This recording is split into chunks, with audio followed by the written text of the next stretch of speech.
Kokore ke hufanga mo henga hi talafata pukuto pe fa o atu pe me he ni I he pompu ngai proklama ko ia ki mo atu I he pompu ngini ka ata mo ai fa ngamari ko ni ke hoko atu ai tau proklama ko ia pe mo e kauta ha sponsor ko South Pacific Loans pe ke Starik Tupo ke ma fa hoko atu e tau proklama ko ki ahoni I ahoni foko loto ke tatale ki mo tol ko to pe mo kau mai ke proklama mo ke mo tol ko pe te mo mamata mai ke tau proklama ko ia mo e kauta ha South Pacific Loans to tatale ki mo tol I ahoni ke tau proklama ko ia I ahoni fatanga pe ko ngole rea to proklama ki apina ke te ki mo tol pe mo to share to pe tau proklama tatale ko e Starik Tupo ke tau proklama ahoni o loi pe la henga henga ue ta do fito ke he alo atu ko ni Christmasi o ku kai ke hanga hi feitu e ha holo I oficina e kakai lava o la tu ke fai ngahi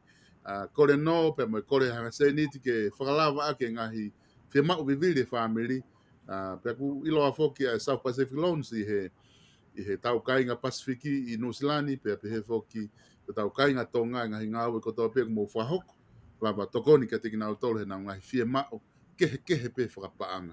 Tata rei ko ke programa ko fe ke ki he watani.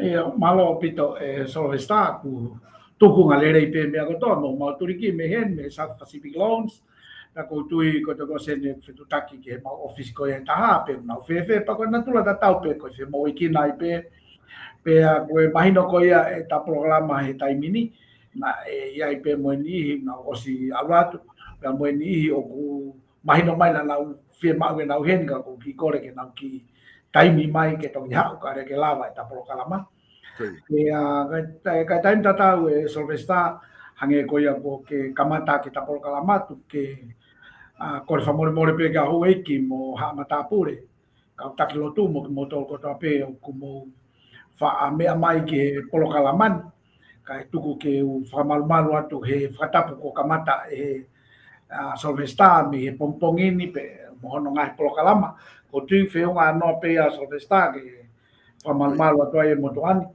ka hoko atu e ta tala noa ko ia ki he ta fa ki o no pe hange ko ia ku mo mea me ta programa whakaosi ko e natula fukia e hoko atu ko e tutunia ai lao ko e ko ni tuaki ko pau ke whaia I herea ko e o ia I e kontureki o ka ke nau pe mai nau toria ke ta ofi area whakatonga ka ko e uhi ko e whakarea ko e lao ko e ha airea o ku whaia I e kontureki ta ko rea ia ke whaia I e tuaki ta ka pau o whai tuaki I hato rea ke pe au mahuinga ke ririu mo kontureki ke rea ko ia ko ia I mahalo ka pau e to whai e whonga ko ia amuyangi ka ko hi ko ta whanonga to ko ia I he taimini Solvesta nge pe ko ia ko ta osianga o whailonga I ke tau kāinga pa ko ta mea whawewhia hange ko ia ko lawe e whakaosiosio mo polo kalama ko ia pe mo e whatwhanua fo neo mo ko ke fu mai no pe ko fat fo ko ia ta hu ki fe neo mo ia o whawewhia e ko e motu a no fo ko na e Solvesta ku ka ke mafu mai fe ka ko hoto I la mutu ba ko ke mai no pe ko ne fa me ko ni ku ingange ya ka ne o mo ia o va via mau pe o ku ne hanga mau pe we ngai mea mo ngai turiki ke tau ma unu o e fu tau tu ma na mo ya ta ke ku hinga pe e fare ko ya ko e tuku ngai o e kamata ngai por kalamani mo no ngai whakatapu o tu fe mo no pe ya ke ta hoko atu ai. Pa ko ta ia mea pakawhia e Solvesta ko hi ko e mau ko na tula pe ia e December ko to pe o na tula pe ke femo o ikina ko hi ko ngai fie ma ke kawai e me alele kawai e mangai uina ke o no ko wi ko o mai e to ta ko to pe ko konga mau inga ta ia e no tai mini ki he kau ofisa no, koe ta whaki ko ia a hono whakamatala i o no. Pe ku tau ilo ia he konturi ki ko disclose. Disclosure ko pau ke whakamatala i ki he kakai. Ai mea ko toa pe kau ai mo e ngai la fo o hu mai. Kau ai mo e whakatua ia to e ngai mea ko uhi ko e ngai la fo o. Ka koe mea whakawhiawhia pe neongo e hau e la fo o ke i he kautaha ko toa pe nau to tonu ki he no ke tari, mo e no ke tari. O whakatatau pe ki he lao. O iai e Sylvester ko taimi koe na iai ai whangaki i whakangaloku i he ngai whie mau. O kai ke to, pa koe ke unga whakangaloku ko ia ke whaitai to tonu ai. Ka uinga oku iai e ngai tukunga, oku kai e tuka taimi ni, oku si apito e ria koe ke whai ai whakangaloku. O i ka pana koe o si pe me ape ngā hi pe pe ngā tai. Ka koe toi turi mui mai mo wakilu Sylvester. O kui he tuunga ia o kai ke sai. Aia ko inga ku paurewa ke tau pelula, ka tau mui ko toa ke lao. Pe koe taha ia ko whiawhia he tuaki koe na ke whakahauko mane nai, na ku mao mai pe ai kongalahi o kawai mo i tuaki i ho o whakahu mai ke whai i herea whakapitania. Pa koe taha ia ai mea ko whiawhia ai pe ta polokalama, ko pau pe ke tau mui ki he lao. Kai ke ko mea mahuinga he ni ka inga, ko ki mautolu o ke iai e whie maa whakaawa, ko uhi ko e tau malolo Christmasi, pe mo tau fo ou, ko uhi e tāpuni ai ofisi he ua i he whalaite ui kahau. Pe ko tāpuni ko ia ke toki whakaawa o toi kau ngā ue ia e nau whanki mea whaka ngā ue, ane pe ko ngai ngā ue ko tope, pe tāpuni pe ko ia, o lele ai o toki awa ke ahoua hiwa, kai ke ihene mo tuania Sylvester. Tuku ke ki mo tolko ku mo mau e fika e whakamo ui Sylvester. Noa walu ngeau, walu, hiwa walu. My background ko me mui. That number, 0800 88 98 88. I always mention that easy to remember, hard to forget. You need financial help during the Christmas holiday, or even before the coming back of the holiday in the first week of January. You can still call me on 0800 88 98 88. And I try my best to see what I can do. And I can still work from home, or even if I come to the office. But I think during the Christmas break, I can help anytime. But don't forget, anytime there means the 8 hours, the waking hours. Not anytime means the tongue thinking I can ring 11 at night. That is the sleeping time. The waking time in New Zealand waking hours is from 8:30 to 5 o'clock.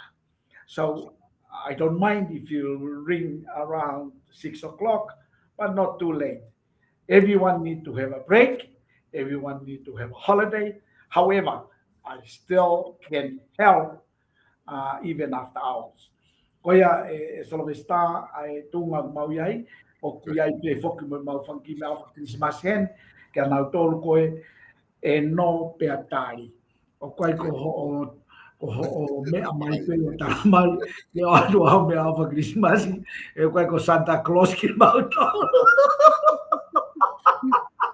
Kai ke Sylvester ko tunga kuiai taimini pe neongo ku kei tala e hai ko tau full swing ai fonoani i he lao ko ia e whangatangata, ka ku ilonga pe e ne ki whakaawa mai matapa, o ku hao tau kāinga, taim tatau, o ku mei palanisi pe he taimini, ai no mei api, moi hao ko ia ki ofisi. Ko ui ko ki nau tolu ko nau lama i lelei ai processi, o whai mei api, ka ko hiko mau whangi mea awha ko ai, hei kai ke tiriwa mea atu ko ia i ko sio atu fai ngofua nge pe hao mea mai ke osi pa ke mea atu pe mo mea fa Christmas tuku ke ka pai tiri wa to ki ma o te u ke loto kai ke e solo esta ko tunga ya tau ai o ku ia e fia ne ongo pe ai ke tata ofi ka o ku ilonga au pito pe ai ki whakangaloku mai e pure anga i he re volo ko ia tau hiki ko ia pe me he lockdown framework o alu ko ni ki he traffic lights pe tau loto ne ongo tau ke i he red ka ko tui ka tau ka to uno atu ki he orange pe a mo green e mahino e to whaingo fuange ka ne ongo ia tau ngau ia ki pe me au tau ala lava o whata tau ki he mawhai mo ngofua tuku mai ke lava i pe whetokoni aki pe ke lava i pe whakahok whatongia e Solvesta. Mo ni lahi apito. Stalik pe ku gofia ho hanga o whakaha ko ke iloi. Ko kina utolu pe ko no o tari pe atu e nau mea ofa. E ko iloi foki o ku o steu a hasia ku ngā tamai ia ko taha ia kastoma o whaalato re o api hena. A ku ngā whakau ia kau mo ia ai mea ofa. Ko ngā pe a tuku ene ngā ue o whai i he ma kulupu waroka politiki. Ka alo atu no fo pe hena ko tari e mea ofa Krismasi ka Vai bea ia vai bea Solvesta ko i ka pau o ku mea mata tō wai ta prokalama pe afe vai bea heni ka atu ha ki ka papulu. Koi. Neo mo whakatupu ita ka koe mea mea ngari vare hane hau he pa te pea tu ke sisi to atu. Ka mo ni a ko e hange ko lau ku tau wha malola he to pe ki he South Pacific Loans e ngahi tokoni ko tau pe whai tau wau mai ni Fox Tareki ki he teu ko ke tau tari e aho alo e tau wha mo ui pe mo e whao stau ke tau iloi pe na e ha uhinga tau ke ha mai ai o au mai ke ngahi tai pe ni lahi kakai ko nau tō tau he whanonga ka ko e tau ke iau mai o ku tau ngoi pe ku o tau mahalo pe ke ia viha ngahi ngau lere to tonu ke tau whahok ko wakai whahoki e starek he weekend ki he lahi ai kakai he pure anga hangai ko lot maafu ko ne mama watu ko to taha ko ni palofesa to ke ta starek ki finau ko ne si kau mo he to tau ko to wakai hifo ki he ngahi popo aki lahi ko tuku mai ke ki talavo ko ia ko Tanela Moa i he akapulu he ngahi wa inga na ne whai he community kai ke ngata i Nusilani wa inga i he tau timi ko i karitahi wa inga i ngahi timi lawenga maari he ngahi whiau hi whakatonga mo e ngahi mea kehe na si wa inga i tokotahan ka ku si hiki atu pia ku tau ongo i apito ai ngahi mea koko stareki he whanonga ka koe ka mea foki tau whanonga pe mo mate he taimi ko toa pe. Koia Solvesta koe taha ia kono moni foki o whakalere loto maha kono whakarea moni pe ia. O whakalere loto mau pe ai talanoa o e pekia. Nga o pe ia ki anihi na tau o si ilo pe ku toka whare. Pe a ka hange na tau o si ilo pe wa enihi koe tari pe ia pe ko whea.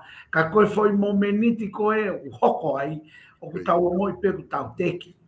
O koe ke unga tau teki tau urifia ki he mate. Ka tau o moi pe ko anga ia e whanonga, mo hala whanonga taimi. O ku iai pe a e ongo pe he ku ia tek tau tolu. O au pe ke kakai tau maheni po kakai mo anga hingoa koe ke tau maheni ka tau ilo pe he a takai. O ku pe pa koe monia koe ngai hingoa lalahi ia e tolu o ku alwhataha e fo i tau atu koe ni. E toke tā ko ia ko Starek Finau, ko mahele remo e toke tā ko ni, pe a pehe foki ki a maafu, na ku ki fau ki ai i tonga tau ko si, he rotonga e kui tonga. Pa ka weni he no pere fotumofua e anga e ku wakai me ongo ko toki fau atu ai. Kai ke koe atunga e alunga o taimi, pe a koe pongpongi ane afi, aku ki sok e te seo ifo koe ki he o mai ko ia e talanoa whelawe i mo Tanela Moa. Ko i mamaheni lelei mo e tangatan. Kai ke ngata pe i he whakalotu, ka i he ngahi whiahi anke ke neongo koe kau ki tō ki lalo hifo. Ka koe, kai ke he koe anga ia pe a koe mea, i e taimi tatau o ku hanga mau pe e ngahi popo aki mo e rea lelei, o ku ha'u he fie kau ngā mamahi o whakapala nisi e whanonga Solvesta. Koe ui, koe nā tula ia o tonga. Koe whewhea tono no wata mea ka koe aho e pekia o ku tau oange mau pēa e lea lelei, koe haki ki hi lelei nei whai tō tāko ia, o ku tau oange pa une whakapala nisi i rewa ai whamiri pia mo e mahe ni. Kai e ngā hingoa ko toa e tolu koe ni, o ku te so atu e nau hanga o ave fo hingoa ko ia koe tonga. I e ngai tapa ke, pau tau hanga o ngo iai. I he mahino koe ka au e pekia a maafu, na u whakarea ki he e mau tare ki ta. O whare ko talange koe ngahi mea lalahi ene. O whakamatala kai mo toko tolu koe ni. Ko talange koe tua e community to ngahe ni. Koe totaha me malae ako, totaha me whanua koe no pere, pea ko ia ai minista whanua, neongo te kai ke whai hano toi whakane whanofo he kuranga e kumau ati ai. Mo moi toko taha me malae sipoti. O ku nau iloa kotoa. Pea ko ne o ware. He ko hui ku hoko pe ai whengawe aku waofi mo e community to ngahe no. Pea o ku hange ai pe o ku iai e ongo pe he o ku iai. Pea ko hui ngai nau whamatala ngai pa u natula pe he pe. Kai ke he o ku iai e te ria na ngalo e Solvesta. E fiu kau ngā mamahi atu pea me he polokarama ko ia ai South Pacific Loans. Me ongo pe te nau mea mai ka ko tau wanga pe ia kau ngā whanonga he lotu, kau ngā whanonga he moui, kau ngā whanonga he whanua.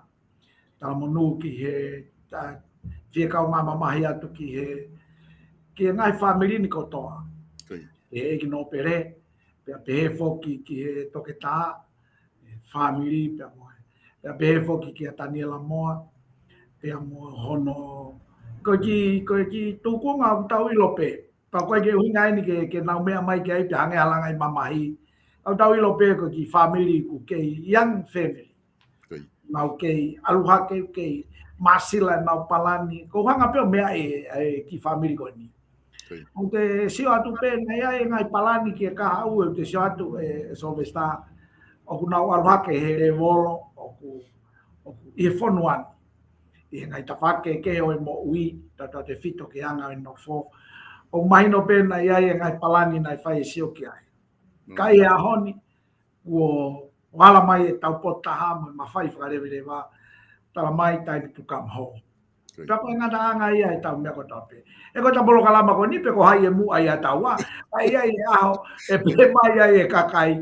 Ko ki kama te a ko na e wha apolo kalama, ko ni tala mai, kua rewerewa malanga i tau. Kai ke ko anga ia e tau whanonga i tai ni, ta hange ko rea ko ke o mai, ko mea moni ia. A mahuinga ke tau whakawawawe tau mea ko toa pe, o teu pe, hange pe ko e taim whakaosi ia. Ia na ngalo ia tau tolu ko e whanonga ko anu ngataanga ka tau mau alua, pe te toki haka hake pe kua mea ko hoko.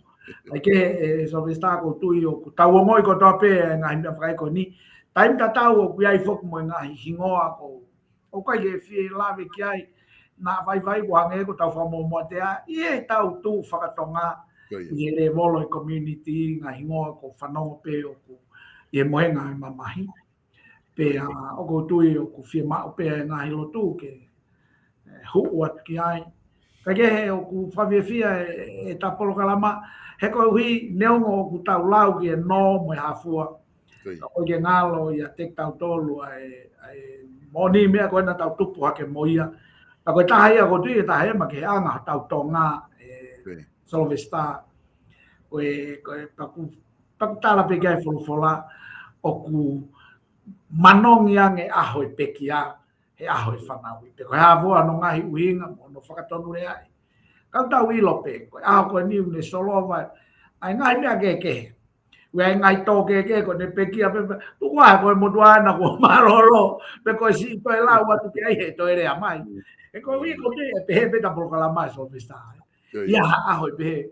Nga ni ko whaita mai ke tapolo kalama, atala mai moa ko na mai ko si mo tua na malo so mai to I ta dia ko na ko malo lo ko Kuku agona goma lolo.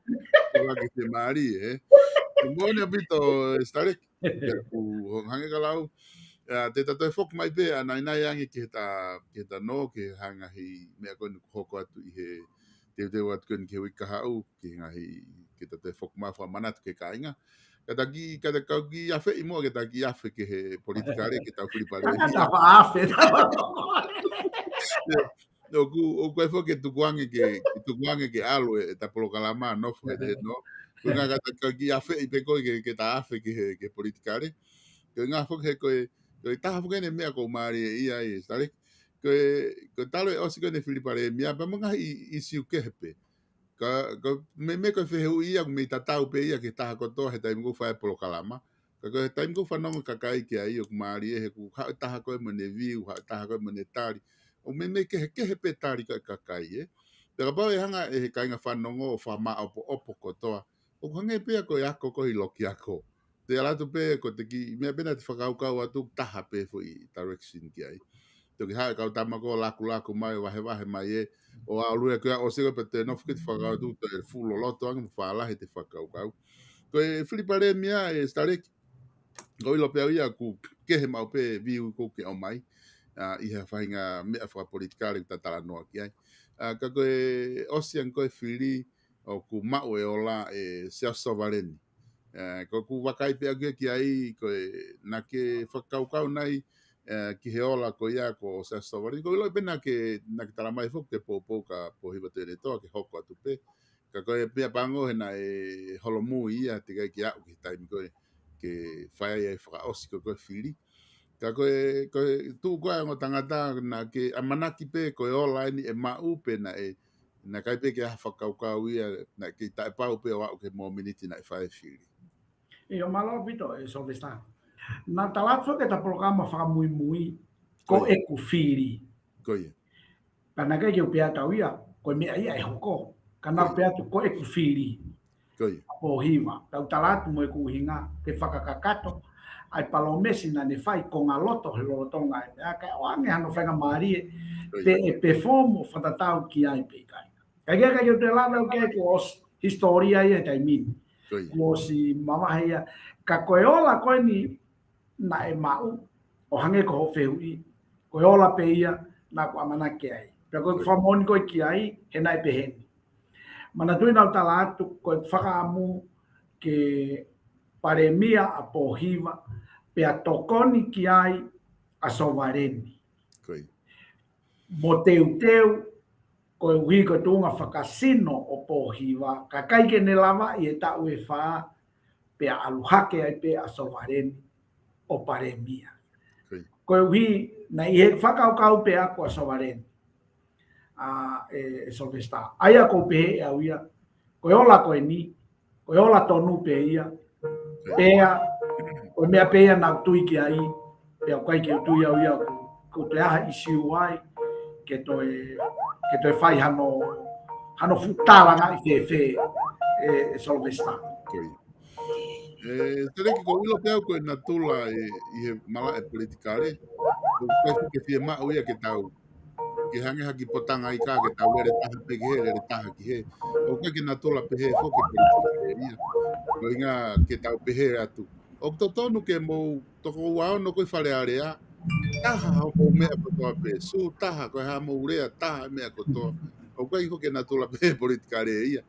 Ka koe tau wakai atu koe ni he mea ki na tula ngau e whakataha. Aia kone tu foko he tai ni mi o ko taha ia ngai ki words I malanga pare mia. Ai fie mau ko ke whakataha I. Pe mau ke holoki a wahe pe a whai e ngau e whakataha. Pe kua wani ke osiko e whiri ku mau e Sea Sovereign o ku ui lewa kakai ke ai e foi lea ko ia ke ha mai ha sino mai ngau e whakataha. Ai a kono o atu e timi koe mo timi koe ke nau whakataha. Koku eke doka koe koe hae uhinga o wakai ki ai o ku whaingo fuai he osiko e whiripare mia ke tau ui ke ngau e whakataha ngo timi. Kana kai ke whaingo fua ia ki ango timi ke na ngau whakataha ki mo ke fai fiwi. O koe peke aongai ke nā ngai whakataha. Koi, Koe ui, e koe politikare e ia o pehe. koi, Koe ui, hange koe mea kona ke uhinga mai ke ai, ke ui ke nau whakataha. I kai, o ku mana tui ka pau te nau taha ko toa ka whae e taha. Mana tui na ta programa whakamui mui koe ku viu ke ai, toe fu whakatuta makia. fatu tamaki. He i kai ke ia i hawhai whakaanga lelei, pea te nau mape e kotoa pe ki he koe aho pe koe hu e kākā, whai Koi, ngā taa au pito ia. koi, Aia ko kusio atu koa a aku ia, ki he ai koe ke ui koe ka umea ene o nau. Ka kata ke pe to hu mai pau pe ke intaroa, koi, ka te wanga pe o, ko koi. sai te na os. O se mai no pe to lahi ko tai programa, ko ta programa politiki ni. Ai kau no ia, tai no, yo talo tuan tala no politikare tau. Kai ke aia ko uhinga ko ki ai so vesta ai ko ke to unu ke aia ko pehe e au ia ko foi mana tu na pala tu ta programa ki mua Koi, whakaamu ange mai e au ia ke a mai ko ki he ni una wai whakata tana koi, uhinga e mea ko ni ko ha ku toki ai ke ui he taimini ko foi taimi ko na mana na whakaukau au o pehe nai mei fe ke whakataha e o ngō taki, wosi mahino e o ngō kantiteiti. koi, Pea unau na tula taha pe mo na tula tatau i he mea koe na tatala noa kei ki mua. E mi koi, vete ke na o mai pe na ua whakataha whakai ki na ua. He wosi mahino ia ki he kakai koe, pe se tilahi kakai whanua, na anau i he tawhaaki a sovareni. koi, Koe anga ia e kuhanga o maka i atu ai tala noa. Pea na kusio pe he pe. Neongo ke tangata lelei a eke pana o silawe pe au ke ai ta polokalama ki mua koi, ka hange pe foke ko polokalama ko a New Zealand he koi, kono moni foke ai polokalama ka be ko a New Zealand ko ene sai pe ai tamataki ko he pati ko ia pe mahino leva ko ene Filipe ka kai ai ko feiva he tamataki pe na hoko ai pe o pure anga sai pa ko tui ko ngalahi na os feiva pe to ko lahi ia kia sovereign koi, pa ko kia au mo whakakona whakakaukau atua huia ke na whakataha o tala noa tala sai ko ui ko ia ngai tu ku ngari o feiva kakai ke paremia fe ke paremia au pa ke tokoni mai pa ke tokoni paremia koe pe ata to mai ai ni hiko ni koe ku nau ihe nau eria takitaha o hange ko ia ta si ilope e ka ke to fe huia ko minista panga le reita ka pauna mea koeke.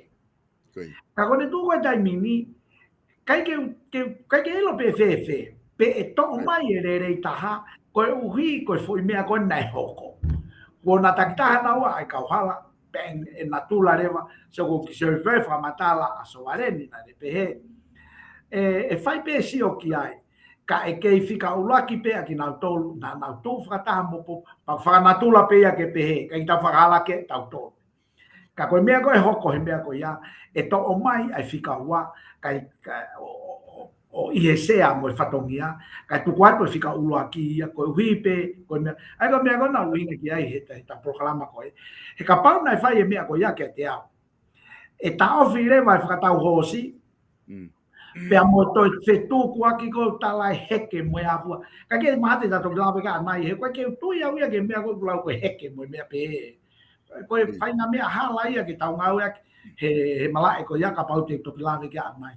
Maha ko tari ato whiu iso vista. Koia. Koe ko ngai a koe ko wakai at kia tai nimi pa o kune tali mai e whiu ko nau atu.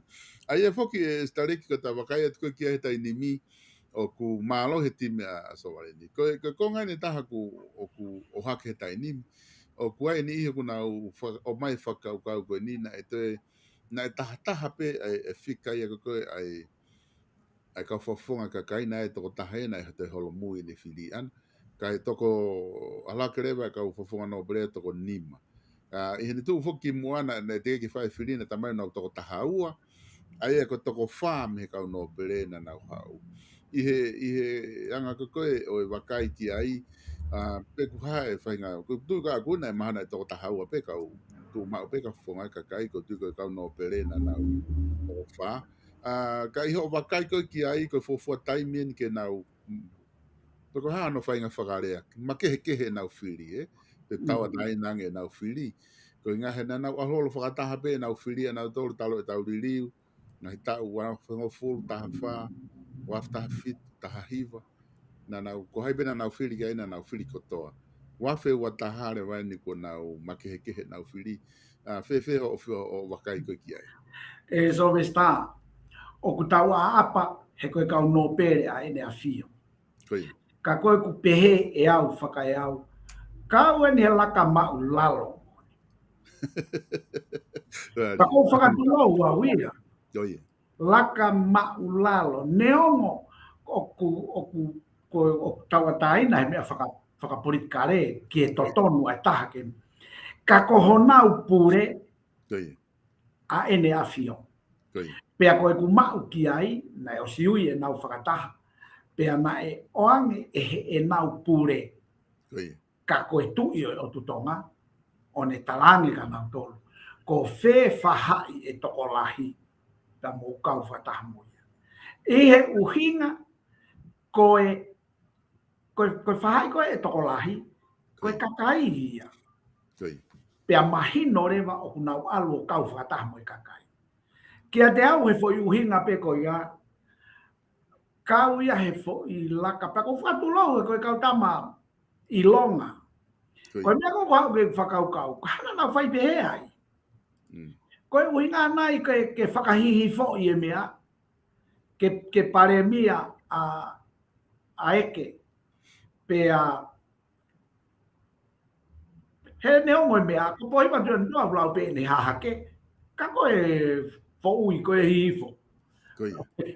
O na uhinga pehe nai, koe mea ia koe te tawala ana laiso atu ki ai. Ke pare mia a eke, pe hau me ongo no pere koe houma mo nuku nuku, o nau kaunga tu whakataha. Nei ai na uhinga pehe. Aia ko ka koe uhinga, koe uhinga te whito koe koe soa tau ki ai. Koe hana kai ke nau whai ai e tutu uni ho nau eiki.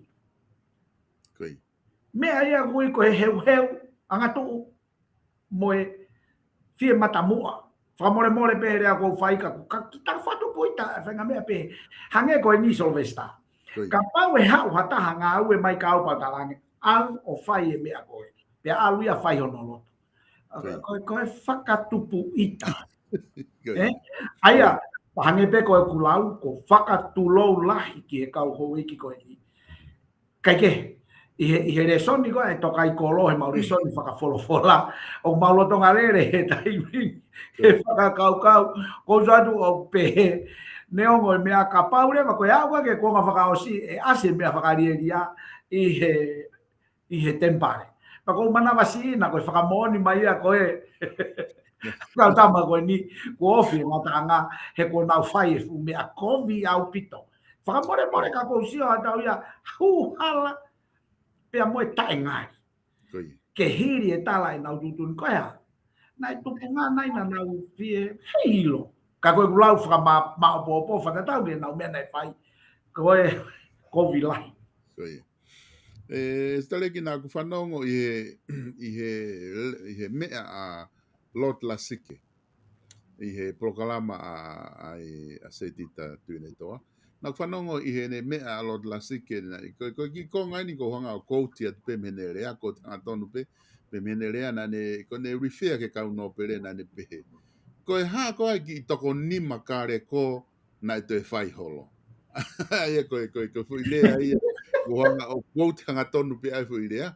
Hau whanga pehe whakatapu ka pau kai ki ongo lere. Ka koe quote hanga tonu pe au me he mea koe a Lord Lasike. Ai au mau pe ia i he rekoti koe website koe nuku ngawe aki e radio ko a se tita tuni toa. Koe ne uhinga eni ne whamatalana ne pehe o mai he tui ai tu uni ke tau ke whakahoko. Osko ia pia alu rewa ki toko nima ia o alu natori o whai pe natori mea na nau whakaukau ki ai. ka alo rewa ka me to fa rewa ka no pele na fili rewa ka sia os ke me ko na tu uniki ai pe he rewa e la sike ka pa rewa ko ke talango fua ke tu uni pe ke alo to o hingoa fa fok ke tu I ka ke ha ko ke ta pe ta wa ya o aka foi deri halo tu ai o mari e konga ko ia e kana ko ke me alo la sike Solvesta kai ke u alu malo ke ta fa ko ya ko ko ia tu yo tawa taina pe no pere ko ya la sike ko hi ko rea pe ya na ure volo ko ia o ni ngawe ake na hite mi ko ya ka kia te au ko me ko ha u kia te au ko taim ko na tu ni ai e o tua ka paula ke alo ki he palo fita ke saula ke alo whaka au peha alo atu ia hau mo ne toi fo I o ngongo ana tamai ko fe ko o mai ke fai ke fe lau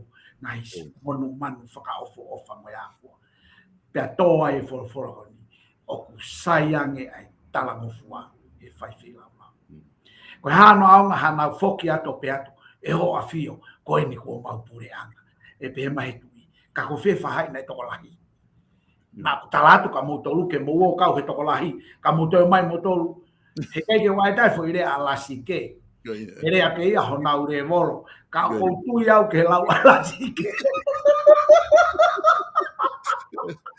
ia ina tu ho gasta aqui me pe atu ke o whaka ua ka te hauia taki mai e ne fu pulu mo ne fu ha ku ngā ko tala mai ko e ai atuen ke whaka te lau tala mai ko pe atu ke ai mea ka ke te hau fie poto mai ka ato hiki haki kui ke maki mo ne bito estarek kako he tafa ko ke taha oku wakaia te kakai pa os mea I be he kautaki I whare area ko mea ko ta pe ku na fai oku arsi mai ki tu ahe o ki te ha me fa puri pe asi mai ke public pa ku hanga kakai o CV mea ko to pe he time ko to pe a pata ke mana tu I fo ki mo ko ke fai fili whare area na me a lot tui waka no koe in public o ne hanga o whakahai e whakamatala ko ia mau tukuang ke toko tafitu ke nau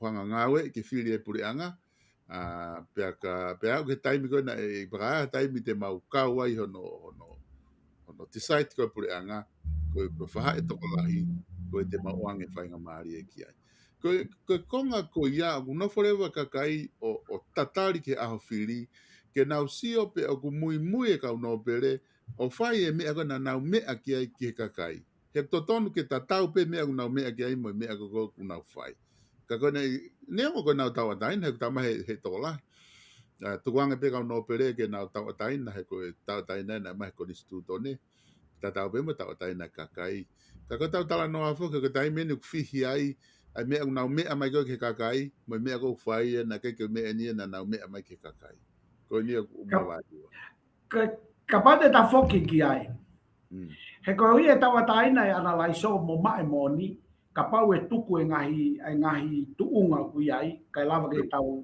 tala noa mahino pa ko tu mahino ku inga sa ko tui wakanona ne o si papiriki mai e ne rea ko fe fahai e toko lahi te mau i ai ka pau na e nofo pe ia he mea ko ia ka alo ka tama ke heia neongo ene kovi ko ia na erea ko ia ni a bukau he alu ko ha fai nga mea ko ia ai a wange ia ko fa malanga ko o tala ke pe mai e mo te tamai ke me ke fa nau tu ko e fi ka ko ia ka pe aku re vai va nau ke tu ko ko na ke suluka pe mo ko ai o hange ia ko tau sio atu ko ki he fo I hu mai ko na atu va no ko fe fa I to lahi te maunu ki ai pe to lahi pe unu ia ki hange ko fa fe to hala ki o ku fa lau he kau faiva to kua ko teki tu a ta ko ape ko pa ko mea mui ko fa teki hala ko e whaka tupu I pat. Ka neo mo ia. Tukuange tau atai na analaiso ia he ko nau whai e na tolo e mea ke tau analaiso ai. Ka pana ke nau whai e mea ko ia he ke tau analaiso. Ka koe te kia ke lava ui ke tāne pe mai. Kai ai ka kai, ka pau ko whē pe whaha e tō lahi te maunu ki ai. Pea unu rewa a whawhanua e mo ka tāma koe ki he, ka e, hange, kono mo ni, Kai. o mo ni lea a lasike. Ka se uma pe mo lasike ke ne ai e Kai. He koe ngā whoki he koe ta analyse ho atau koe ni ku ta tala no tau ataina pe tau ia. E koe ta tau pe ia pe ko whē. Na kai ke tau hanga tō tala atu ke nau unu ki he pe unu ki he. Ko nau tolu pena nau mea mai o tala mai ke kakai te mau ange whainga maari e ke whaai tō lahi. Pe tō tahau a se au si pe Kau ki mamau tāno atu, ai a kono moni, ku tau uno atu ke taimi koe nere ape e pehe kakai. Moto ki whapapau ia nā loi. He nai kai ko hataha ke he nai rea. Ko ia pe nai rea. Pea ko ia pe ko nongutu mo e ne whakamatala pea ko ia pe na ni heu e ni mea nai ai. Pea ko ia ai, do whai ke he au pito. Ai kono whakatau tāmak whokia e nau hoko koe public fika. Pena te o mai o whinga ke ata ki tua ki kakai. Ka e osiko ia koe koe me e hoko. Kai ke te tā hoko atu me iai. I hopa kai koe ki he tuunga koe ni ku iai ai direction koe ni ku whanonga e pure anga he tai nimi. E ongo whamalanga na me mei whai ki iki apito i kawe inga koe na o mai wha politikare wha ekonomika. Ki he anga koe huunga koe pure anga he tau koe ni e whaka hoko mai. Aia o ku ke tui e kei hoko atu e ai ngahi project koe na whahe pure anga ko o sia ko tanu hala ngai mea ko ia pe e te whaiha no review lahi apito he pare mea. Kia te au e Sylvester kia au. Koi. Tonu ke whai au pito pe he pure anga ia koe ni ai me ape koe o kunau palani ki ai. Koi. Pea ka pau te nau hoko atu, o kai koe hoko atu ai ngā au e koe ia, ka koe nau whai pe na tau e nau prokalama na tau. O kai ki utui au ia ke toi o atu o ai e mea, ai prokalama. Ka koho lawe koe ki whakamalanga. Koi. Kia te au e, ke tonga i vope ai kau watch kona ai me ai taimina e live e he aho. Na e katoa kau no na hau e aho kai nau teke ke he whiwhine koe ni manga au e. O talangi ko nau live pe au he osi ai prokalama. O mui ka katoa ai u me ami api ngā au e. Ai ai e ku wakai koe a. Na e kakano le re yangi ai presentation a eke. Ko au benia. Na e ki mahino ange a mena ne o mai. Ka koe uhi ko whewia, ko toi whakamalanga te ha. Na e os mahino pe whiri ai tua kai ke nau mui pe ko nistu tōne. Koe whehui. Koe malanga ko ia e toi ririu nai he malanga ko ia hani ihi. Lolotonga ko ia na e osi pau pe e nau kai ke maha koe uhi ngā peke e preske kakai e whanua. Ko whē ai hala whanonga e whou ai he mea ko toa kau e ekonomika me hafua. Ka koe anga koe e ku whakamaupopo e au. Na e kakano lele yange ai presentation ko ia a eke ia somareni. Aia ka pau na koe mea ko ia te kei ke mea ka na toki o mai o malanga pa toki taua ki tisai taua tāina ai. Heilo, PFF, ka koe anga ia e ku. Ka koe malanga koe kau poupou nai maari e au pito. Ai nai hanga e malanga a Sami Waipulu. Pea moi malanga ko ia a pastei, kia te au. Ko tui ko e na malanga me he maheni, pe ko experience. Whakataha pe moi ngahi mooni mea, o kunahanga o mai, ai mea ko ia ki he kakai e whanua. Pa ko tui ko anga ia e ku sio atu koe ki ai. Ka koe ai koe ki he hoko atu, kia te au. Pure anga fo'ou, paremia fo'ou, alu he direction for 422 for ko me ko na manatui na useu hifo ke na press release ulaki press release ai paremia kana mau konga ko ke mau pena ne hanga o address ai faito ko na tapu una ke mau ke Ika. Ko me ya ko na question he ko me ya ko ku hinga ko me na to follow ke ya ne afio ko hono address pe a ko ke whakaosio se tau ai kamataanga ai tau kosi pe a mai ko ke fola tāpuni na ne toi address pe ai mea ko ia e ne pehe ko e na e whai e tokanga ke whai toko na tapu ka au kui kai ke ia i hano pacheti o na ia pa ko mea ko whehu ia oku tuku noa i pe ko ai ai u mea na e fika ulaki ke ne a fio pa tau sio atu pe ko moni he ko ne wesia ko ia ko wesia la ka ke na ku kau pe ia he mea ka ko anga ia e ku wakai atu ko ki ai pa ko mea ko to e ke atu ai na ka ke whakapapau ia na konga ai mea ke to sio pe ki ai kana kapau na kai ke address o ko question mea ko ia o ku nau i ai o ku kau e ngai mea to folfola kai tu i he na wase ni ta ke priority pe i kai so oku ki nenefu e konga ko ia. Koi. Koe tu fuke ta nimi stare ko to tahaono na e popo ko koe na e fili paloti ko koe ka sa sovaleni. Koe kabineti fe ma pe to tahaua. Ho bakai ki ai te fe ma nai ha ni me tu ape ku os fone si ma vai he pe to tahaono.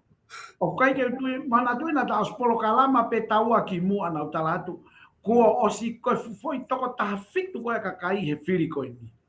Os ko na o si lava le pe na te u mea ko ia. Pa ko ke tu ia to ton ke to fi ma u hau i me tu. Ko yo mo minista ne ua ko no fo si ofi. Pe pe nga o ki ko saya piukala. Ko higa to ka mo i a pena os minista mo i pe amo mis whakahau. Kai ke toi whehuia i tonga mo i Pasifiki pe na mo i Europe a mis whakahau.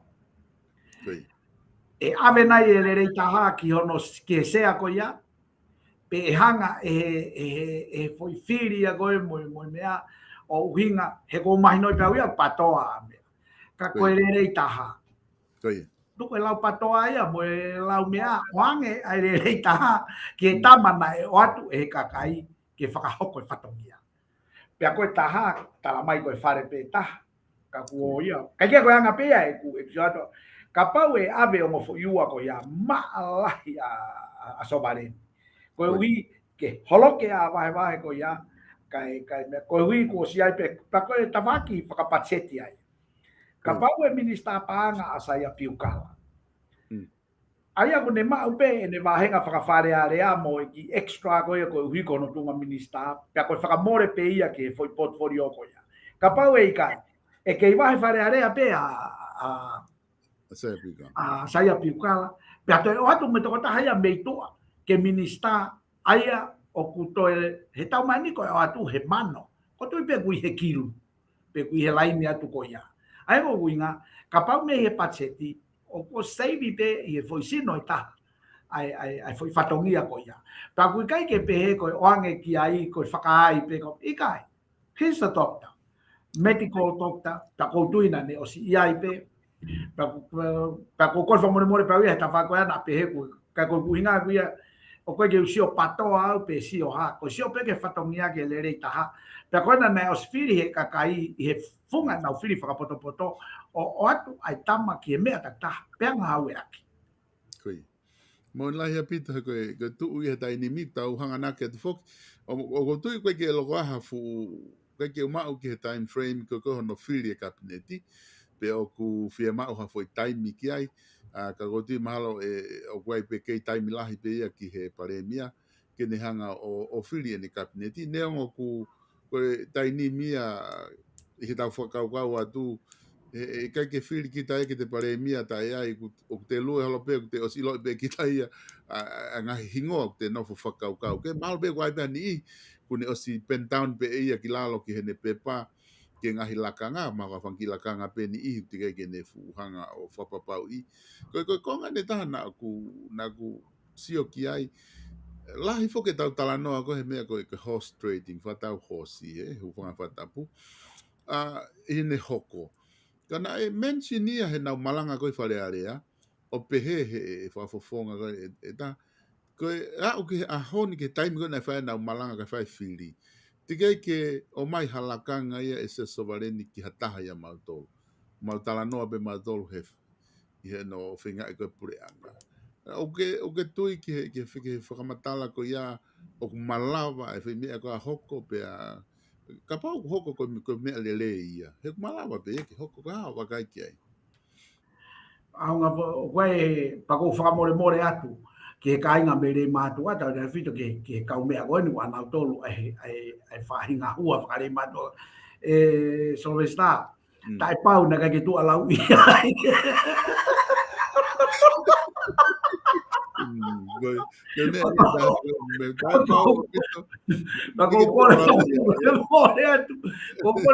More atu ke mo puna lau i he ka au ya ke papiriki ko ni ai a tata iki ka pona lau i ai pa we na ke tu lau i ai ko ai ke na kai ke tala no ke ai solo vesta tai imagino na ke tu estar aquí ai todo na ka ko ene malava o malava be o ku malava ko no fa peseti atu ene hoko si au pito pako filave ki me akoya e solo vesta ko uhinga vo tau o nau paku ai ke rea ke me akoya ko faka ko ku fehui o ko fo ke tu ya ke ai ko me ako heke ika ko uhinga ia politikare pa ko uhinga ia fainga structure ko ni ke o ki loto he wange ko ni kapau na hange ko saya piukala kapau na alua saya piukala pe aluia tala noa mo sovareni o talange ki ai te popo watu ka koe ka mai ke minister mo ui ko fehu i ko ano ko ko uhinga ia politikare ko o tala noa mahino he ko ui ben tala mai ni ko me ako he ke holo ko fie minister ki ate au kapau he ke holo ko fie minister ko ni aluia ke me atoton he ko uhinga so bisa ko ure mon ko te fano atu ko ngahi na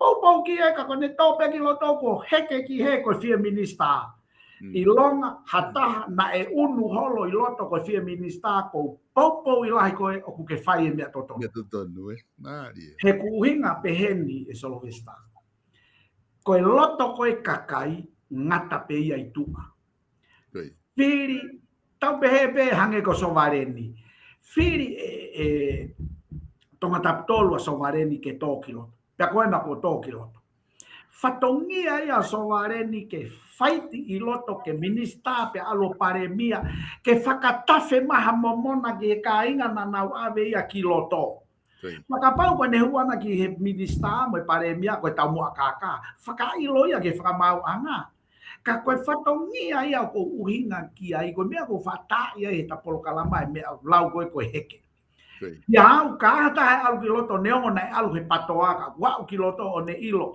e minister ka pau e kau kia sovareni me ai kui ko atamai rei o kai ke uia me ka ko heke me ai kui ko work smarter not work harder ke tafie pupu ai mo o sange kai mame o koe o ke unu ki apati ke minister tikatu tono ke lakanga ko ia ke mau pateni ki o lahi ki o family taimi tatau mau mo mafai ke kapanga ko ke omi hame a fakatafe mai ki o wahenga ka pau ko si o kita fa foi tuitui pa ku hala ia ka ko mea ko uhinga ia ko solvesta ko lau ko heke ke wala pe winga ke ko politikare ko ngau ke fakakau kau rei ko te ala ture vasi o te ke si o hengo no monien fere e kau fafofonga ko talu e toki loto mo kai ke ha me ai lama ko te tanau pe foi alu pe o mo ke lava he ko lakanga minister ke ma no mafai ko e me a ko politiki it's all about power ne that's what it's all about kamata me kamata he firi is all about vote ko ene toki loto it's all about power ko hai ko te ne ma o mafai minister ko ton him kapau na ma huia ko hina ke na ka alatu ko tawa taina pa ke firi ke sovareni ke ma ke minister tikatu o ku ke fai e me atoton he ko hika ke kalongo he ka ya me tafe mai ki o vahenga. Koe uhinga ia. Ka koe ai koe ke pehe koe uhinga ke te minista koe sio kita ke ai ke te ngari langi ai mo me hala ia.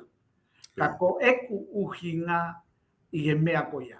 He koe toko taha ko toa peku hua whare area moni e manatui nao talatu ka koe o ku ue amai e ai whare a lavu. He? Koe toko taha ko toa peku tō ki loto ko ene whiripe o ko si hono atamai ke o minista mai. Ka koe o ngā tonu ia koe winga e o ki ai ta paua. The power. Mai a ke o ki loto fota paua ka te toi pehatu ki tai ai like powerless. Auri ia. Koe ai koe ke pehe koe solvesta palpare ma koe ke tui pehe au. Koe hui ko whawhanong pe prokarama. Pehe o tangata i loa he ngai mea ke o ku heke. Kia te au, maha e sai ange ke pehe koe unu ke mea tō tonu. Koe winga e na wai e tai ki post e pesi e Facebooka. Koe aho koe ni koe mea koe a unu ko tokau ngā hui. Ko whewhei tu e mau ai ha mea ki hoto wahenga. Unu ki ai ke mau ha mea ke wahenga. Kawa te alupo tautu i loto mohe o se ange koe ke ha mea mau. Na e ave koe he kakai ke alu o mau ha mawhai. He koe wheitu o e mawhai. Feitu o e paanga lahi he mau e mawhai. Alu ki ai. Tala mai ia whakamā ngari ware koe o fia minista. Masi, ke ngari ware whai mea totonu. Te ke sio heni ki a haikoa. Ka so ware. He, sio. Kata, ta whakatata ka pōhiwa. Ka pau nai whare area pea pōhiwa ta e pare mia. He tanu hake. Ka koe hui koe ha, tapawa. Ta koe te hatu poko a pōhiwa ke minista tanu hala. Tanu koe tanu ia. Koe hala mo tonu ka whii hata hairea ko whai. Alko whakailo e kau mea koe ia. Ka whatotonu me whakamau anga se ke no. It's all about power. Sio koe ne tu koe ni, koe taha power pōhiwa. Ke ilo hahake. Koe ne lue agi ena ke tau oski whai toka mo ne toka kohi. Tau e whaga hoko mai te tau lue pehe ai te. Koe ai ko pehe au ia ka pau koe mea huu ke hao whehui. Ko koe ko toa pe o ku ke unu holo i loto ke fia minista. You do the right thing. E koe mea ia na eo ai ki loto for the power. O i kai by force. By using your brain. Ke mahi no pe maari e. Maari e lahi apito ai. Ai whamatala ko ki o mai. Une mai mama lahi apito he ta whaku as tarik. Ngā une te hangai a define le rei politics. It's all about ko hai poto he heke. Ke mau paua. Ke lava toko ni ono vahe ngā. O ku monu ia kakai a ko ia. Io ko winga na te iloto ai. Pakapau te ke sio ki he. Kapau koe ni koe takai fo ke minista. Koe te whai ato, he koe tana alo wharearea, koe alo kirina, pe koe alo ha, koe alo ke maua paua. Ka te alo kita o whakakau paua, pe apehange kau mea me tua, ke alo fie paua. Iyo, he nai o koe kum paua. It's all about power, eh? Mon lahi apito, stare koutui koe, Kua mama ko ia, mahalo te tau Christmas mo whaastau ake me mama ko ia. Ko ia, whakapau te tahao ai, o ta te whok mai, tau ka hau, tahao no tolo tau ahe i ta whakamama. Te ta kaku mo niku, o ko tui au ki whiwha mama ko ke whahoko. Ko mea le re ia whahe kakai mea totonu. So besta, whamore pehe ku tu usia te tapolo kalamaka, koe ki kau mea unau tari. Talange na mai ka koe uhi hange ko tala noa, it's all about power. Koe ku awe he ni, it's all about loan. Tare ki ta whakaosi ai te ai, koe ngā koe na kuhu mai ka mea koe na mōna bit. Tata tala noa, it's all about power, ka koe ngā ue, it's all about loan. Ka koe na koe customer na koe na hu mai. Ta ki whaosi ai pe ai, tare ki ka ngā ka ke ata e rewa koe ngā ke hoko atu. Okay. O ki kamata mawhana tu e ta mea koe ko foi to hine ko los mani une ta mai te moua ko ere ka laui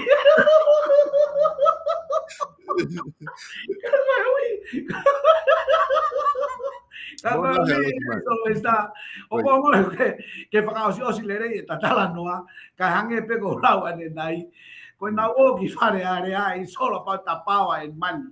I'm here solo for loan. So the people are waiting. I have to go. Ko mea ui ko mahina me aluhanga tonu ke poini, eh? Mona he bito starek. Ta whaose starek o ku whaose me be starek about te hamea ka ke ata ko. Ko Ko ngā ia kata toki wakai he hatain whai. io tau alu whakatahape ko ui ko lao e honuani. Ko ia. Ko ia e kau viewers and listeners, if you need to borrow money for the Christmas or for whatever reason, for whatever purpose, for the family, wedding, funeral, or birthday, whatever, we are here to help you. So if you need to apply, call our 0800 number, which is free for you wherever you are in New Zealand. You either a mobile or landline or whatever kind of phone you can use, call us free on 0800 88 98 88. Sylvester, this number, I know our audience, our viewers, our listeners, they start to remember, to know by heart. 0800 88 98 88 Sitalek Tupo Money.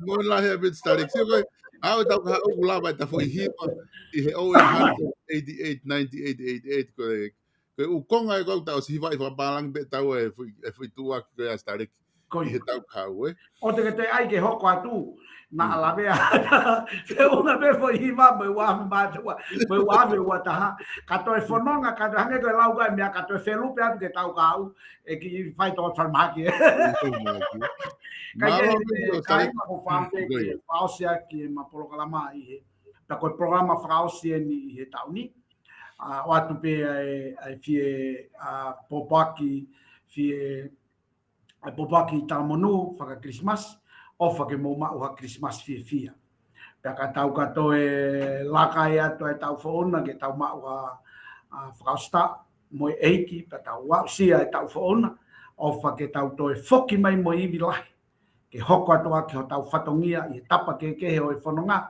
family fonua mo sias pe tau tau de fito ki he anga o e tau fetokoni aki mo anga e tau fe aonga ki mea ko tope pe aku ia tala monua tu ke of ke moma o Christmas fia time tatau Sylvester ne ongo e tau whakahua mo ngā mea ke manatu mau pe ke tau ko mo tolu manatu ke o ke ngai maunga keresi o ke ngai lotu ko tau hawa ngā pe ia pe ne ongo pe ko fe siasi o ku ke kau ki ai ko whakalotolahi atu ia me he polokalamani Sylvester sa pate o atu ke lotu pe atu ko Facebook I he ka Facebook a mo malanga ka ne ongo ia o pe e tamonua ka te motolo ke mo ma Christmas fia pe mo tau fo mo nuia pe ta take ki tau me ko tope tau ausia tau fona pe tau to foki mai o hoko atu e fua fatomia pe mahalo ko ia pe Sylvester kai ke ngalo tau fika fa mo wi 0800 88 98 88 ko wi anytime, but within the working hours from 8:30 to 5, Monday to Friday, and Saturday from 9 to 12. Even sometime after hours, if you still need to call me, I try my best to answer and see what I can do, if I can help you. Ko ia e Sylvester ai whatawanga te motol ko toa pepa tatau atu he ko wi o ku ki fuoloa e polokalamaka ko wi ko lawe wi ai kautari me he ta ku mawinga o pito hange ko lau ko whakahua ka ko moni ngā we Sylvester I'm here for loan ta ko hange ko ka wo ko whare area they are there for power ta ka pahe ka te mau ha power you are there for nothing ko ia ku pe ai ta monu of ke ta mau Christmas via mo ta fo monu ia le verema he ai whakahoa kau tatau atu e Sylvester Mahalo pito starek o whatu kia te koe mo tala monu ke Christmasi ka mai whastau pe ke o family Ka te utuang koe ke ata ko ngā koe customer kana hoko mai. And thank you so much South Pacific Loans. Ta toki whelonga ki I he taimi ka hoko mai tare ki malo apito. Malo apito. Koia. Ke kainga koe lava ia tau proklama koia pe mo South Pacific Loans. Stalek tupo. Ai aku o atu maki motol whatanga pena e ongole rei atu ka teki motol. Pea mo whamore more pega pana ai ha proklama mo ha whamatala ko mawhahoko atu o kai ke hoa mo whiunga. Pea me nofo a kainga pea ma kore whamore more atu ka teki motol. O even ka pau o ku kehe anga e tau mea tau tui ki ai I he ngai whamatala ko atu. Na hange koe na ku whao atu. O ko whinga he time kotoa pe, ko haipe o ku kau he polokalama ke o atu pe ai wakai ai taha koe atau o taina. Pea ko tui tau manu ia koe ngahi kakai kotoa koe ni tau lava ke tau talanoa ki ai o ku kehe kotoa pe e nau wakai ke tuunga whapolitikare ko ki atonga. Koe hoko ai ua miniti e wanima pa mei heni e whahoko atu ai proklama wha o sikoia, ai koe proklama te whahoko atu, pia mo whaifikau pita pua, pia mei he tuku whanua I pou ono, ai e whahoko ia I hoko ai ua. Pia kotu ko tau proklama whapolitikare wha o sia, pia mo proklama e whahoko atu pia miheni, I he ta whaaki ko ia I hoko ai ua. Koe osi proklama mo pita pua, pia e whahoko atu rewa e proklama wha o si ki au ni, ai koe proklama ia, pia mo e kautaha malu I ko ia ko AIL ai I henia I voni ke ma whahoko atu ai proklama ko ia pe tau toki mawai I ahoni ka mo mea.